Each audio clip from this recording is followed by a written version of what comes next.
시청자 여러분 안녕하세요. 저는 카이노스 치유사역원을 섬기고 있는 송명선 전도사입니다. 저는 미국 캘리포니아에 있는 아나하임이라는 도시에서 내적 치유와 중보기도 사역을 하고 있습니다. 사회가 점점 복잡해지고 삶에서 받는 스트레스가 증가되면서 우울증이나 자살과 같은 정신질환이 놀라울 정도로 급증하고 있는 것을 봅니다. 치유사역을 하면서 제가 느끼는 것은 대부분의 사람들이 너무 자신의 내면을 소홀히 하며 살아간다는 것입니다. 치열한 경쟁 속에서 더 나은 삶을 향해 정신없이 살다가 어느 날 갑자기 속으로 골마있던 내면의 문제들이 겉으로 드러나기 시작합니다. 알지 못하는 사이에 마음이 심각하게 병들어버린 자신이나 자녀나 배우자를 보고 큰 충격에 빠지게 되죠. 기독교인이라고 해서 예외는 아닙니다. 신자들도 역시 이런 정신적 문제 때문에 고통당하고 있는 분들이 늘어나고 있습니다. 요즘은 어디서나 힐링이라는 말을 많이 듣게 되는데요. 그만큼 치유에 관한 사회적 관심이 증가되고 있는 현상이라고 생각됩니다. 교회 역시 치유에 관한 관심과 갈급함이 증가되고 있는 것을 느낄 수가 있습니다. 이런 문제를 겪고 계시는 분들에게 조금이나마 도움이 되었으면 해서 이 영상을 준비해 봤는데요. 제가 이 시간 여러분들과 함께 나누고 싶은 주제는 마음의 치유에 관한 것입니다. 여러분 마음이 얼마나 중요한 것인지 아십니까? 성경 잠언 4장 23절에 이런 말씀이 있어요. 무릇 지킬 만한 것보다 더욱 내 마음을 지켜라. 생명의 근원이 이에서 남이니라.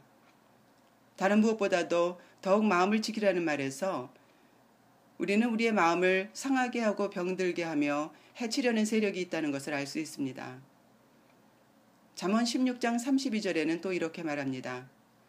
노하기를 더디하는 자는 용사보다 낫고 자기의 마음을 다스리는 자는 성을 빼앗는 자보다 나으니라. 자기 마음이지만 자신의 마음을 다스리는 것이 성을 빼앗는 것보다도 힘들다고 말하고 있죠. 어떻게 하면 보이지 않는 마음을 또 보이지 않는 사단의 세력으로부터 지키고 또 자신의 마음을 다스릴 수가 있을까요? 이 질문은 제 삶의 오랜 숙제이기도 했습니다. 하나님께서는 저와 제 가족의 문제를 통해서 저희를 치유해 주셨을 뿐만 아니라 제 삶에서의 체험과 훈련을 통해서 저를 치유사역의 길로 인도해 주셨습니다. 그동안 제 삶과 치유사역의 현장에서 경험하고 깨달은 것들을 여러분들과 함께 나누기를 원합니다. 성경은 마음의 중요성에 대해서 많이 강조하고 있는데요. 먼저 성경 말씀을 함께 보실까요? 열왕기상 8장 39절 주만 홀로 사람의 마음을 다 아심이니이다. 시편 147편 3절 상심한 자를 고치시며 저희 상처를 싸매시는도다. 에스겔 36장 26절 새 영을 너희 속에 두고 새 마음을 너희에게 주되 너 육신에서 굳은 마음을 제하고 부드러운 마음을 줄 것이며 이 말씀들을 통해서 하나님만이 인간의 마음을 아시고 치유하실 수 있다는 것을 알 수 있죠. 또 하나님은 우리의 상한 마음을 치유하셔서 우리에게 새 영과 새 마음을 주시고 또 굳어진 마음 대신에 부드러운 마음을 주시길 원하신다는 것을 알 수 있습니다. 혹시 시청자 중에 아직 예수님을 모르시는 분이 있다면 먼저 영혼의 구원자 되시고 치유자 되신 예수님을 꼭 영접하시길 권합니다. 예수님만이 인간의 마음을 치유하실 수 있는 분이기 때문입니다. 마음의 중요성에 대해서 말씀드렸는데요. 이번에는 마음에 대해서 좀 더 자세히 알아볼까요? 먼저 데살로니가전서 5장 23절을 함께 보시겠습니다. 평강의 하나님이 친히 너희로 온전히 거룩하게 하시고 또 너희 온 영과 혼과 몸이 우리 주 예수 그리스도 강림하실 때에 흠없게 보존되기를 원하노라. 영혼을 영과 혼으로 분리해서 말하고 있는데요. 이 그림은 성경이 말하는 영혼육의 인간의 세 가지 본성을 이해하기 쉽게 표현한 것입니다. 그림에서 보시듯이 인간의 마음의 가장 깊은 곳을 영이라고 부릅니다. 그리고 혼은 영과 육을 연결해주며 인간의 몸은 이 영혼을 보호하고 있습니다. 보통 많은 분들이 영과 혼을 구별하지 않고 하나로 혹은 같은 것으로 생각합니다. 그러나 분명히 영과 혼은 다른 기능을 가진 것입니다. 인간은 영으로서 영적 세계의 일을 알며 혼으로는 생각, 감정, 의지를 사용해서 정신적인 일들을 이해합니다. 그래서 인간은 영적인 존재로서 혼을 가지고 육체 안에서 살아간다고 말할 수 있습니다. 먼저 인간의 내면의 가장 깊은 곳인 영에 대해서 자세히 알아볼까요? 최초의 인간인 아담이 죄를 지었을 때 모든 인간은 영이 죽게 되었어요. 이 죽어있던 인간의 영은 예수님을 영접할 때 비로소 다시 살아나게 됩니다. 거듭났다는 뜻은 성령께서 우리의 영에 들어오심으로 영이신 하나님과 교제할 수 있게 됐다는 뜻입니다. 하지만 하나님의 자녀가 됐다고 해도 하루아침에 성품이 바뀌지는 않습니다. 우리는 여전히 예수님을 믿기 전에 가졌던 생각과 습관에 따라 살아갑니다. 로마서 12장 2절을 함께 보실까요? 너희는 이 세대를 본받지 말고 오직 마음을 새롭게 함으로 변화를 받아. 우리가 이미 하나님의 자녀가 되었지만 우리의 마음과 생각은 새롭게 변화되어야만 합니다. 영의 회복은 즉각적이지만 혼의 회복은 점진적이며 혼은 신자가 거듭난 후에야 비로소 변화가 시작됩니다. 누가 이 혼이 새롭게 변화되는 일을 주관하실까요? 바로 우리의 영 속에 들어오신 성령께서 우리의 성품이 예수님을 닮아가도록 도와주십니다. 이렇게 예수님의 마음을 닮아가는 것을 성화라고 부릅니다. 혹시 나는 예수님을 믿는데 왜 여전히 혈기를 부리고 미워하고 용서하지 못할까 고민하시는 분이 계신가요? 예수님을 믿은 지 수십 년 됐는데 나는 왜 이렇게 변하지 않을까?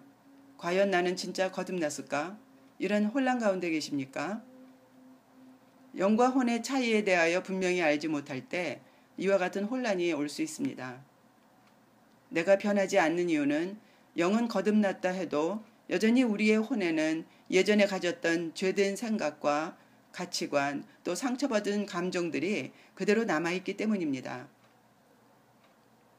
이런 혼란과 갈등이 있는 분은 거듭난 것은 영이고 혼이 아니라는 것을 아시고 마음의 치유와 성품의 변화를 위해서 성령님의 도우심을 구하길 바랍니다. 마음의 치유가 필요한 또 한 가지 이유가 있는데요.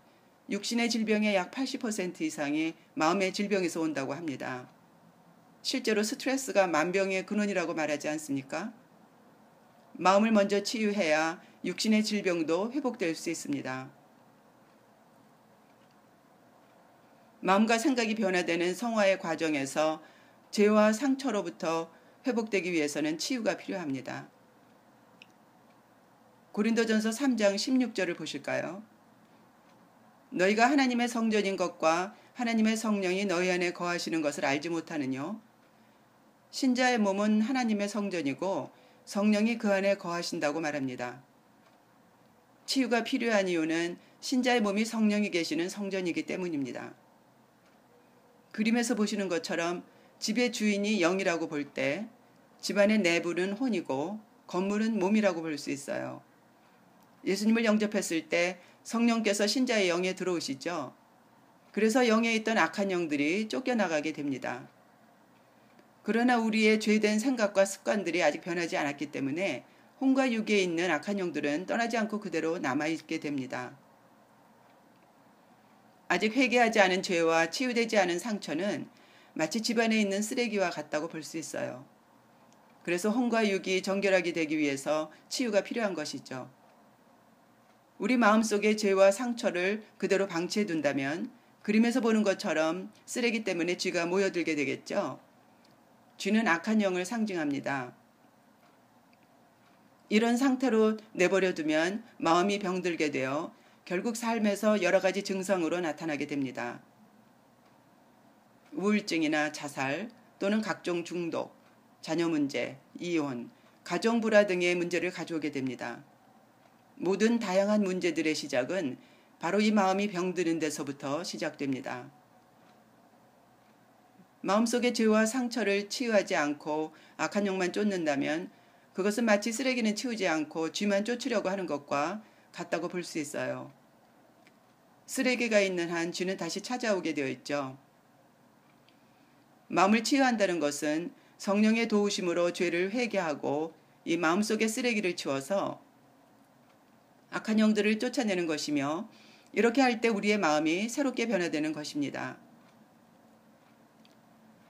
저는 치유사역을 하면서 의외로 많은 분들이 이런 영적인 원리를 모르기 때문에 고통당하고 있는 것을 알게 되었어요. 신자들이 영적 세계에 대해서 너무 모르고 있는 것을 볼 때 참으로 마음이 안타까울 뿐입니다. 치유사역을 하면서 경험한 것은 대부분의 마음의 병은 용서하지 못한 데서 온다는 것입니다.